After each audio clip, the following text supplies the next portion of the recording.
Welcome to another update video about Bitcoin. So in this video, I'd like to take a look, start with a higher level picture here, because there have been a few questions. A few people have asked me if I could show my long-term Bitcoin Elliott Wave count based on the log chart. I have to say upfront, I personally don't use the log chart for analysis, for Elliott Wave analysis. I believe the log chart distorts the natural relationships between waves. And therefore, I've got a wave count on the log chart, but it is not one that I primarily follow. However, I do it for informational purposes, yeah, because of course also I could be wrong. Yeah, it could in reality really be this wave count. When we have this wave count here on the log chart, it perfectly adheres to the Elliott Wave rules. But again, it's a bit of a, there are Elliott Wavers and Elliott Wavers, and I'm one of the Elliott Wavers who believes that the log chart distorts wave relationships, and I tend not to use it because it can give you a wave count that I believe is distorted and wrong.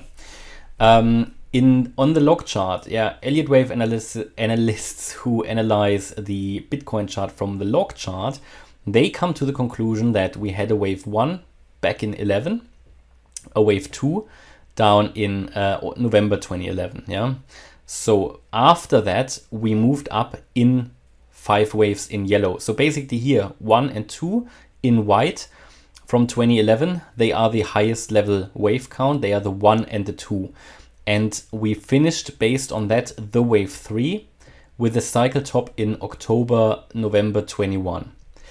But within this wave 3, you had another wave 1, a 2, a 3, a 4, and a 5 in yellow.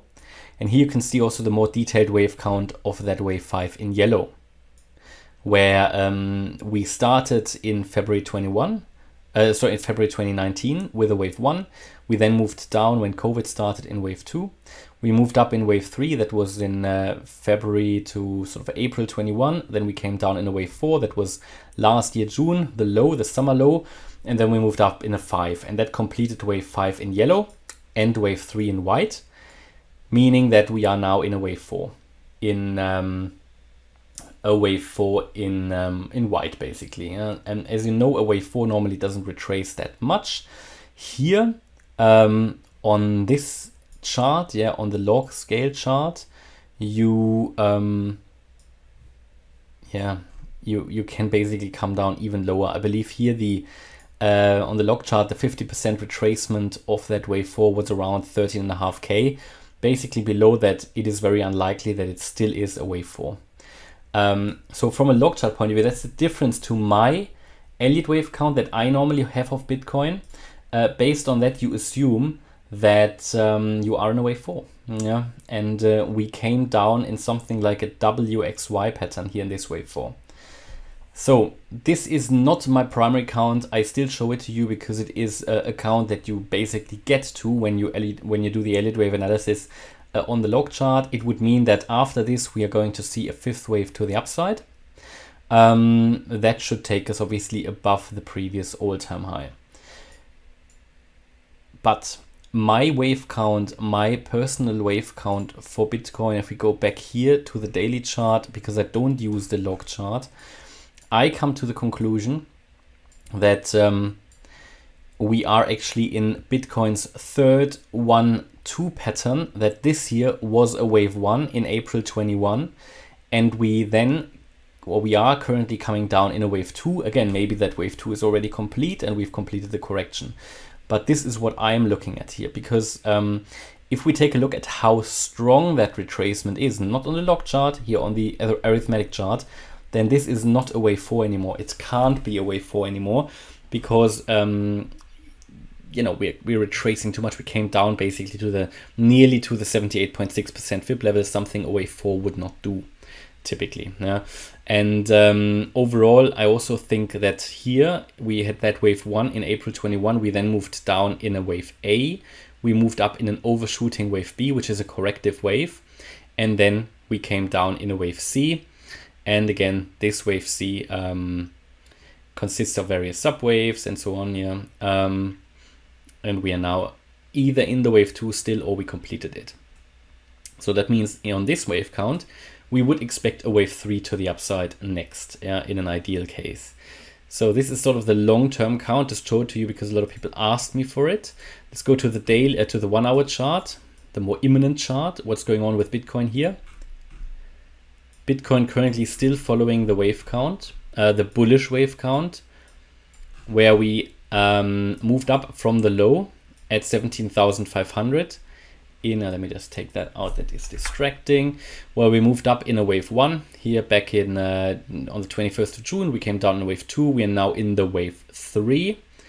That wave 3 target, the higher level one, is around 25k.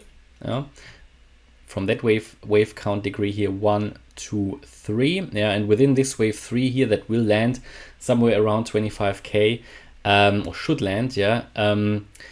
We are in the in a subwave, and in these subwaves we are currently following very nicely the Elliott Wave count. So we moved up in a 1, came down in 2. We have another 1, 2, another 1, 2 set up, and then we started this wave 3 in green. And within the wave 3, we can also count 5 waves, completing the wave 3. I told you then earlier today we would move down into this green target area in a wave 4. Done. We briefly dropped out of it, but came right back into it. And wave 4 could now technically be complete. So this wave 4, you would normally expect it to retrace into that green target area. That's why I showed it to you. That is between the, let me just try, I took the wrong measurements. Let's do that again. From this low to the high here, between the area, the 23.6% fib level and the 38.2% fib level. Told you it can go as low as the 50% fib level. We didn't quite reach it. We tried to break out of the 38.2 to the downside at 21.4k, failed, and moved back in an engulfing green candle.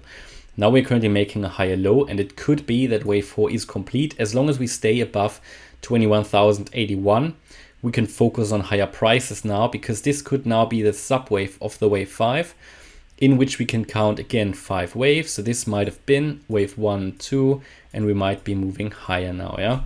But again, very important that we hold the swing low here.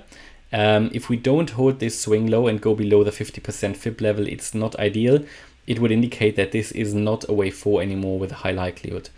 But for now, we can focus on higher as long as we hold this swing low. Best evidence we can get that this wave 4 is over is if we move above the 22.4k level, which is the wave 3 high. And then it should take us to 23k. So this is the bullish wave count. After that, we would expect another move down in a larger wave 4 then, and the move 5 to the upside. That's how we're currently looking at here. And this is the bullish scenario, a breakout scenario, how a breakout could look like, how a new lower low below 17.5k could be defended, could be avoided. We've broken above this key resistance area that you can see there in red here. Broke above that today, above 21.7k. We're holding it for now. But it's not that convincing that I would make the bullish scenario my primary expectation. Currently, I would give the bullish scenario, because people always ask, roughly a 40% probability.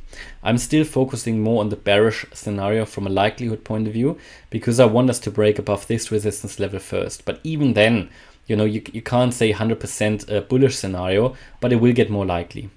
Also a bit depending on how the structure is looking like when we move up here. And when we break that resistance level, how do we break it? Does the chart show weakness, or do we go up strongly? Wanted to show you the bearish scenario as well, which I showed you earlier. In this bearish scenario, since the low of 17.5k, we've actually obviously also moved up, but not in an impulsive move, but in a corrective move, in a WXY pattern. Here, the target for that Y wave would be 23k.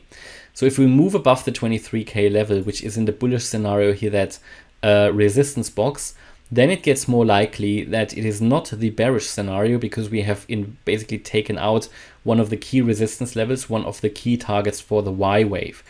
However, the second target for the Y wave would be the 25.8k level, the 1.618 extension.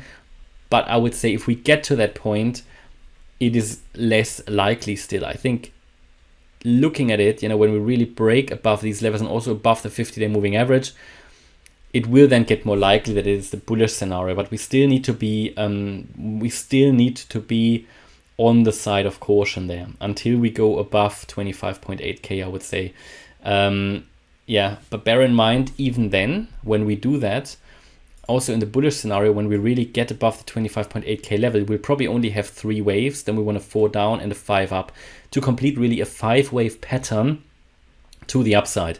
And when that's complete, all of that will be corrected again. We'll probably come down quite a lot again. We'll make a higher low, and that would then be really, really bullish, because then we can get out of the higher low and get to new highs, and that would be another entry point. Yeah, but yeah, from the bearish point of view, still possible, still likely, in my opinion, 60% probability, because we haven't broken above this 23k level yet. And also you can still very nicely draw this like a bearish flag here on the in the wave 4 here, WXY. Now this could also become maybe something like a triangle. Oh no, it can't actually anymore because this is too high, so we'll leave it at that. So yeah, for now, I'm still focusing more on the bearish scenario. Would wait for a breakout to the downside. Of course, I want upside movement, like probably most people. But what I would expect either from 23k or then from 25.8 here in the bearish scenario would be a 5-wave move to the downside to make a lower low. And one ideal support level for that, one ideal target below the previous swing low would be the 16.9k level. That is the 78.6% Fibonacci retracement level that I have somewhere here on the left hand side. Probably better if I go to the daily chart. There you go, 16.9k, the 78.6% Fibonacci retracement level. That is a very, very strong support level. Okay, and that is my view about Bitcoin. Hopefully you liked the update. If you did, please hit the like button, leave a comment and subscribe. And if you really like the content, check out the channel membership. Thanks a lot for watching. Bye-bye.